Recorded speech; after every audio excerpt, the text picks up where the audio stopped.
Now, as said, today's webinar is about qualitative data analysis, and we hope that the general learning outcome would be to get a better understanding about the nature of qualitative data analysis, and specifically to get an overview what qualitative data analysis is about, to look at the commonalities and qualitative data analysis approaches, to learn how qualitative data analysis works or often tends to work, to understand the messiness that sometimes is within the analysis, and to learn about how to avoid getting stuck. And as said, towards the end, there will be a group activity that is moderated by Jacqueline, who will break you down in small groups and give you 15 minutes time to reflect on your experience and biggest challenges that you encountered when engaging in qualitative data analysis. Now, and for the start, a word about the general issue with guides and guidance. Once I was attending undergraduate studies, I was listening to a subject in organizational behavior, which looked at the sender-receiver communication issue. It's a sort of where things can go wrong on the transmission of the message. And this model was put forward by the German psychologist Friedmann Schulz von Thun. And it shows that there are 4 areas where on the sender end, but also on the receiver end, the message can go wrong. Now, to not be so abstract, but more practice, let's look at an example. There are 2 people eating at home, a home-cooked meal together. The one who didn't cook says, there's something green in the soup. Now, the sender processes that at the factual level, there's something green. And the self-revealing layer, I don't know what it is. At the relationship layer, you should know what it is. At the appeal layer, the messages tell me what it is. The receiver, however, gets a totally different understanding. At the factual level, understanding there's something green. At the self-revealing layer, you do not know what the green item is, and that makes you feel uncomfortable. At the relationship layer, you think my cooking is questionable. At the appeal layer, I should only cook what you know in the future.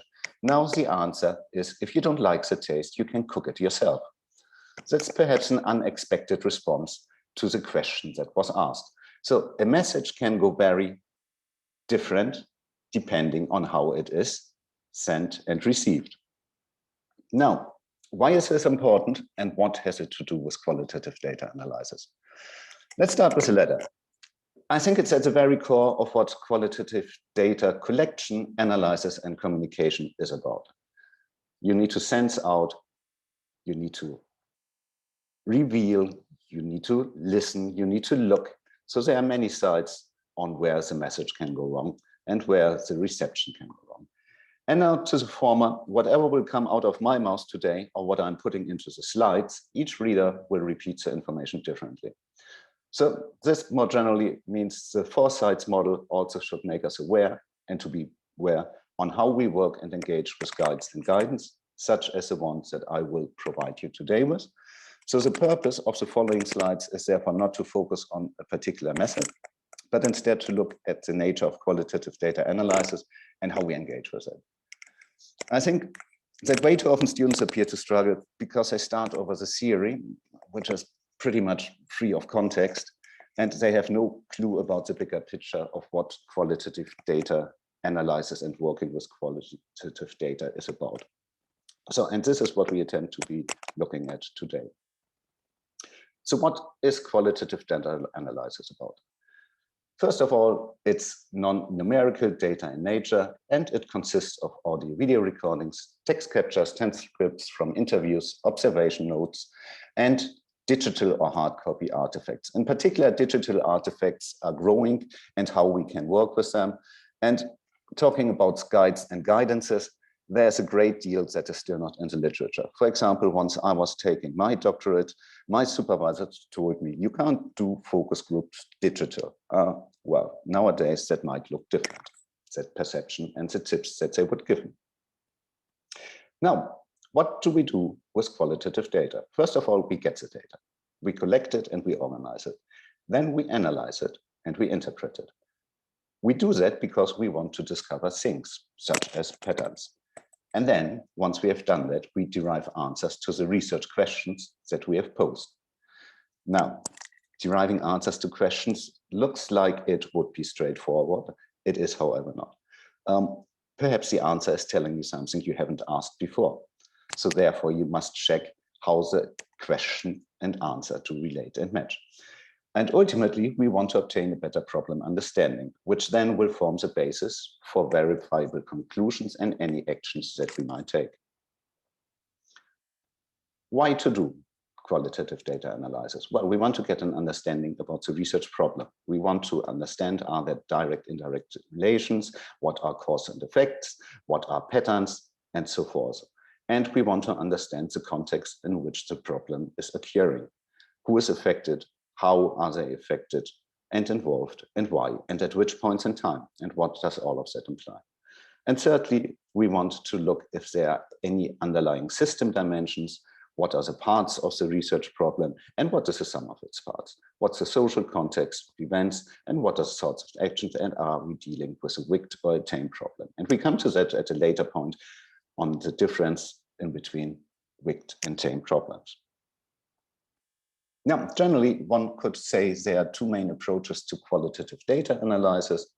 The one is a deductive approach. In short, the problem is outlined and provides our starting point for the research journey. Or the inductive approach. In short, a better understanding of the problem is our end point, but at the start of the research journey, we only understand there's something not as it's supposed to be, there's an issue, a situation that is not feeling really well. So this is a very different starting journey, because if you start over the deductive approach, you have a clear research question that you will follow up, and you have a much better idea about the actions that you would be taking, while in the second case, it's much more nebulous and emergent. Now, as said, whatever comes out of my mouth is what I will have selected, and I tried to not opinionate, but to look into sources that provide the sort of information that I feel are relevant to students. So to get a better hang on what to do with qualitative data analysis. Now, I found this NSF source, which provides some good insights. Qualitative modes of data analysis provide ways of discerning, examining, comparing, and contrasting and interpreting meaningful patterns or themes, whereby meaningfulness is determined by the particular goals and objective. So the same data can be analyzed and synthesized from multiple angles. So it depends on what is it that we are looking for, what is the scientific discipline from which we are coming at and looking at it, and which type of questions do we ask. Now, however, all share several common characteristics that distinguish them from quantitative analytical approaches. Because in quantitative analysis, numbers and what they stand for are the material of analysis.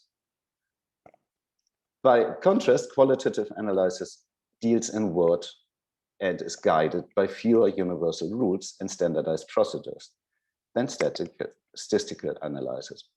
So there are few agreed on canons for qualitative data analysis, but on the other hand, there is a sense of shared ground rules, and we will look in the next slide into what that means.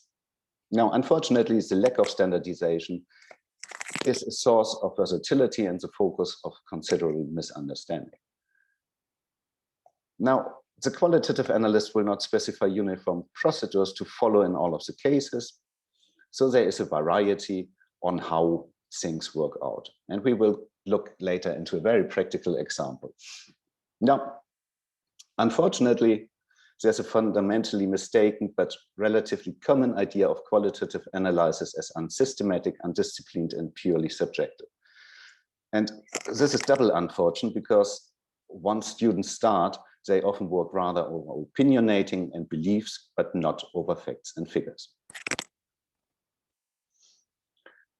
While qualitative data analysis is not purely subjective, because you are expected to work evidence-based, facts and figures are key, and they need to be presented. Moreover, the level of detail must allow other researchers to re-experience what have you been doing. So can they follow that? Can they see the same logic and arguments? Do you provide the preciseness that allows them to follow? So you need a clear narrative that must be in place. And you must provide detailed analytics. All too often, students start at the earlier stages to only work over conclusions. They read something, they pick up on the conclusions from what has been done. They don't look into the analytics, how the conclusions have been reached, what data has been looked at, what arguments were there. All of that is left out. So compared are conclusions against conclusions, which obviously is not sufficient for others to reconclude, is this correct? So you need to follow and establish logic chains such as question, context, method, data, analytics, conclusion. Do you cover all of those areas? Do you provide a sufficient level of information? This is crucial for others to follow you, to re-experience what you have been done and to reconclude it. Now, as we come into the second part, are there any questions about the first part? Okay. Then let's look into commonalities in qualitative data analysis approaches. So, judging about the quality. First, although stated in different ways, there's a broad consensus concerning the qualitative analysts needs to be self-aware, honest, and reflective about the analytical process. Now, self-awareness, honesty, reflection. Those are common personal traits that a qualitative scientist needs to develop and to maintain. And this is in particular important as the data is more soft than with quantitative approaches. Therefore, it's much easier to interpret it in different way and perhaps a more favorable way also to match to the beliefs and to the opinions and to what one wants to see. So the personal trait is be honest, reflective, and present the analytics. And however, one's notion of analysis, a set of uniform and personal, universally applicable procedures is set aside. Qualitative analysts are obliged to describe and discuss how they did their work in ways that are, at the very least, accessible to other researchers. So once again, preciseness is key, but also openness and transparency. Data must be available, argumentation must be available. You need to allow others to follow what you have been doing so that they can judge for themselves whether the analysis seems to be reasonable, seems to be accurate and credible. Moreover, qualitative analysis, as all of qualitative research, is in some ways craftsmanship. There's such a thing as poorly crafted or bad qualitative analysis. And that is in particular true for one start. Craftsmanship must be learned, and learning takes time. So this is also something that one needs to be aware that this shared vocabulary and view on how one should work is something that only will build up over time. It's nothing that can be learned by a theory, by just saying, oh, I'm now doing grounded research. No, I'm doing here this. No, you can read as many books as you want. You still will not have the craftsmanship skills. You might have the theory, but you lack the practice. Does the analysis flow well and make sense in relation to the study's objectives and the data that were presented? Is the storyline clear and convincing? Is the analysis interesting, informative, provocative?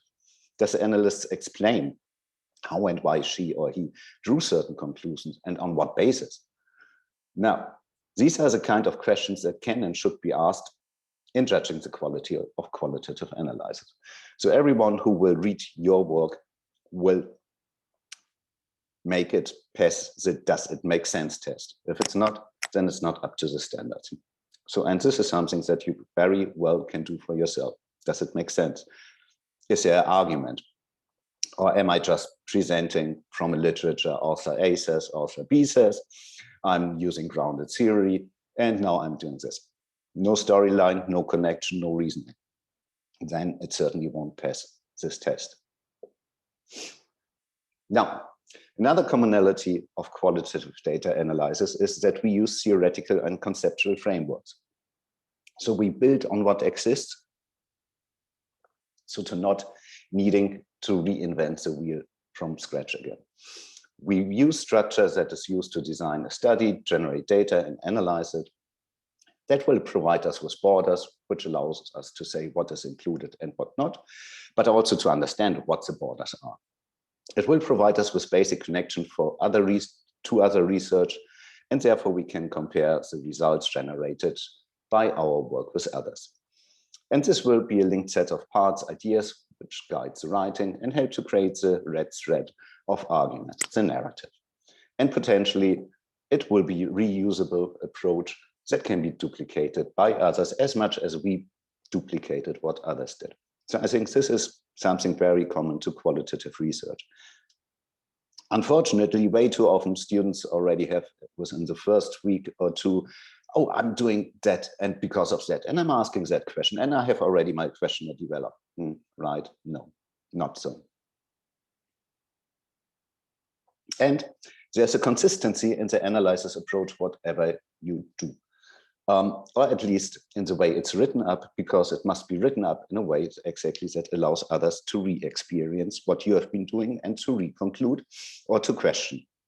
So whatever the process and order in which you write things up, you will adhere to the same basic principles that allow others to reconclude and re-experience or to question you.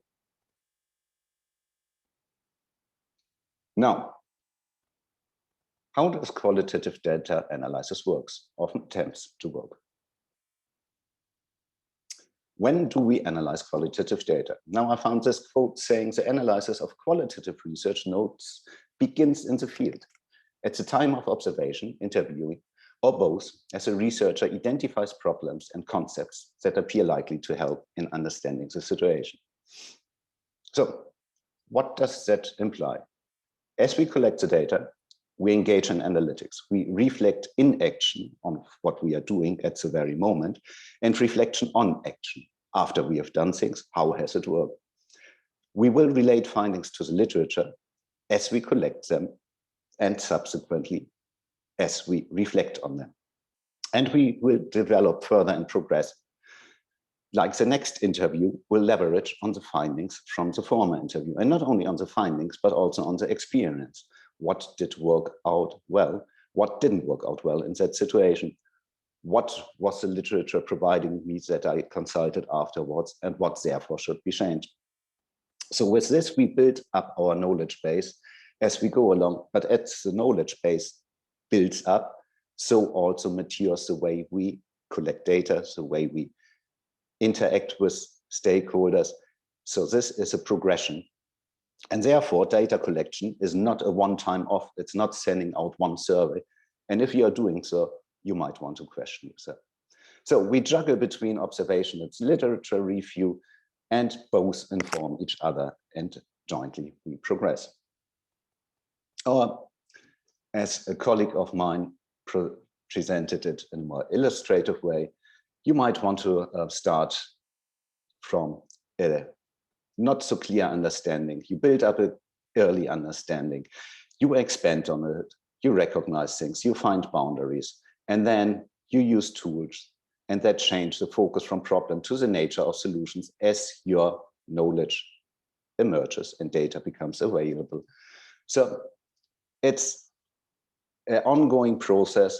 In one way, it's linear, but in the other way, it's not. It's linear in that sense that we build up experience, that we build up knowledge, that we build up a data stock that allows us to go further. But it's a constant front and back juggling in between, going back to the literature, collecting further data, doing analytics, working on the methodology. So this is a very common thing, I would say, to qualitative data analysis. Now, as initially said, to those that came later, whatever comes out of my mouth is my view of the things, and it might be very different expressed by others. Like, for example, if you look into this graphic, the 10 stages in the analysis of discourse, This is very linear and straightforward. That's neat and nice. Now, if I look at another source, which is slightly more humorous, which are from PhD comics, the actual method seems to be very different often than in the way it is written up. And let me mute everyone to not be at the recording. Now, let's see if this was exaggerated. Let's look just at a very standard situation on where you look into a research problem, which is based in an organizational context. Now, you observe an issue and ask yourself, what is happening here? You have no clue at the beginning. Now, what are you doing here? Is that grounded theory? You talk to people to advance your understanding on the issue. Narrative analysis, ethnography. You work through written communications and look for further clues. Content analysis. You take notes at meetings whenever you find something that could be related to the issue. Discourse analysis, ethnography. You analyze your data and start to understand the underlying problems. Hey, grounded theory, or is it root cause analysis? You then share your findings with colleagues and jointly reflect on them. Then work further around possible relations, reasons, origins, developments, implications. Participatory action research. Based on that common and shared understanding, you then look on how others have handled the situation. Case study research. You compare the others with your situation. Qualitative comparative analysis. Enlightened by the findings, you again engage with your colleagues and work on what could be learned from others to resolve the different underlying issues in your situation. Participatory action research. And equipped with all of that clear problem understanding, you then develop a plan on how to resolve, mitigate, or accept the various issues. You implement changes, you observe how they work, and then you evaluate what has been resolved and what still needs to be tailored. In scientific terms, action research for the business world, it would be PDCA or Kaizen, perhaps. Now, tell me, what would you say was a qualitative data analysis approach in this example? What if this would have been your research project? The point is, this is not an artificial lab environment in which you run an experiment. So if asked to pick a method, what will you do? Will you limit yourself to an artificially reduced subset or fraction and disable all out-of-sense boundary thinking? It's a sort of pick your methods first versus react to problem exposure. You won't know what the problem is. How can you know what the method should be? Having said that, try to find a published study that applied a set of 10 different methods. Usually you need to settle on a set of methods that you will be using. Now, perhaps that shows a bit the dilemma of doing qualitative data analysis and working with qualitative methodologies. And as we are there, an old goodie on the problem end. Now, look, it's a sort of pick your method first versus react to problem exposure. If, for example, you work using an action research methodology, you're very much encouraged by all of the literature that you're reading and how it works to do problem solving. Now, problem solving, let's think about it. Only at point 10 here, you were equipped with a clear problem understanding. And only then you develop a plan on how to resolve the various issues. So everything else before must be either a given or you must get that knowledge in some other way, right? It's a research problem, not a research solution. So, and let's look at that example from a different perspective. I found this very good guide. Action research is a process leading to an appropriate and effective solution of business-related issues. Specific phases of the examination ensure that the root cause of the deficiency is the focus of the inquiry, thereby leading the change effort towards the cause and not the symptom. Action research is a systemic and organized effort to explore specific problems that requires a solution. All too often, managers, when faced with a problem, focus on the solution instead of the root cause. This managerial approach often leads to a miscalculation in the decision-making process. It's an incumbent upon managers to predict, explain, and control events that occur both internal and external to the organization.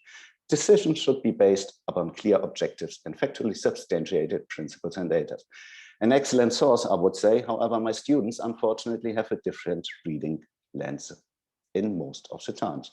They will read those red words and blend out most of the other things. And in accordance to that, they will consult the literature further and they will work further. They will put their study together to get appropriate and effective solutions, yeah? And to predict, explain, and control events in this regard, and take decisions to reach appropriate and effective solutions. Now, that's certainly not what stood in the text, but that is what is, with a certain reading lens, be perceived. So be aware, be mindful that such reading lens is mattering. Now, qualitative data analysis can be messy. And I found this brilliant example that exactly shows what can happen. I was part of a team in a big study of doctoral students' learning and experiences. We had done 33 interviews. I was tasked to do an analysis of the relationships they had with other people and what impact these relationships had. I tried coding, it took ages and it didn't work. Right. This can happen and does happen. The coded bits of data were taking comments out of the relationship context in which they made sense. I finally accepted that the problem wasn't me or the codes, it was the analytical approach. Right, now, what are the common reasons for getting stuck? And why was that researcher perhaps in that situation? There are likely plenty, but the following three are good candidates to get stuck. Not working over the research problem, right? Not deriving the research question from the problem. And often as a result of that, not working over related studies. If you would work over the related studies, the likelihood is extremely remote that no one would have done that. So you can follow what already is out there. And likely you won't go wrong. Therefore, do not try to be creative at the wrong end. Work over existing studies that provide you with guidance. So how to avoid get stuck in your qualitative data analysis? Let's look into some examples. I found this example research problem, which is from South Africa, where they have a huge HIV issue and they would want people to test more often. Now the research question is, despite tests being available, why are they not used that much? Now, what would be your research method? Well, you could now be creative and think about it. Or you do the rather obvious thing, you look for related studies that can prepare you. Now, then you will find this study which, for example, suggests that tackling with problems in infection prevention control and a guideline for co-creation with stakeholders will provide you with a mixed method approach consisting of the integration of both quantitative and qualitative research, and it will inform you about relevant stakeholders and how to engage with them, including a step-by-step guide on how to co-create knowledge once engaging with stakeholders. This is a perfect way to derive to meaningful research findings, as in this case were there, and to, based upon that, uncover solutions on how to resolve or mitigate the situation at hand. Moreover, you can build on identified best practices and adapt what worked well and improve what did not work well. You channel your creativity and start trying not to invent from scratch. Instead, you ask for each action or question that you want to put. Was it already answered? Was there already something found out? And if not, why? And if you find existing studies, they come with existing theoretical and conceptual frameworks that are tested, either tested to work or proven not to work. In either case, it will provide you with orientation. And as we come towards the end, there's a very typical thing, which is I can't find anything written on my topic. Right there. Each seasoned researcher will have heard that from their students, and it's not really the case. There is material, like in this case, where it's about the use of whiteboards. Perhaps there's not an exact piece on a whiteboard to use, but there will be research into the lectures. There will be material about general teaching and learning. There will be studies about digital technologies, about pedagogical strategies, about students' experience, about scholarly conversation, about learning and teaching. There will be a lot out there. The question is, how do we relate that to our issue? And this only will come over time as we build up the understanding about our field, what we are working on, what is the actual problem, and so forth. So it's a gradual development. And therefore, starting out from selecting a method right at the beginning is perhaps not the most desirable way. Unfortunately, it is often required to be enrolled in a formal program. So,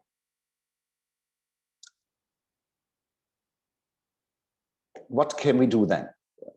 We can prepare and train, map out the existing theoretical and conceptual frameworks that are tested, understand the rational knowledge and logic of the existing studies that you consider building on, train yourself on how to adopt and apply the identified methods. Just because you know how they or what they are, you don't know how you will work with them. So this is something you need to train and to get slowly into. Remember earlier, craftsmanship. This is exactly this part. Take one step at a time, don't rush into the data collection. And this is a very serious threat. Students want to take action. And we just 2 weeks ago were running a webinar on how to identify and defend your research methods and methodologies. Look at that recording if you might feel that you are rushing too quickly. And benchmark your actions with the lessons from the literature as well as with fellow researchers. There are today 38 people on that webinar, so you can engage with those and benchmark what you are doing. And in the following, we will provide an opportunity to that. Now, got stuck? That also could be because you're working on a WIC problems. Now, WIC problems don't really have answers, and they don't relate to the people in the same way. And this is an issue. Tackling WIC problems is perhaps one of the toughest challenges one can face. The reason for this is WIC problems have no ultimate solution. There might be a problem to some, but not to others. It might be a problem to you today, but not to me, but tomorrow it could.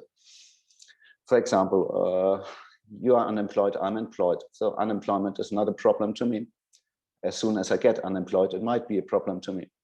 So it's a very wicked situation, and different cause and effects may have no direct observable relationships.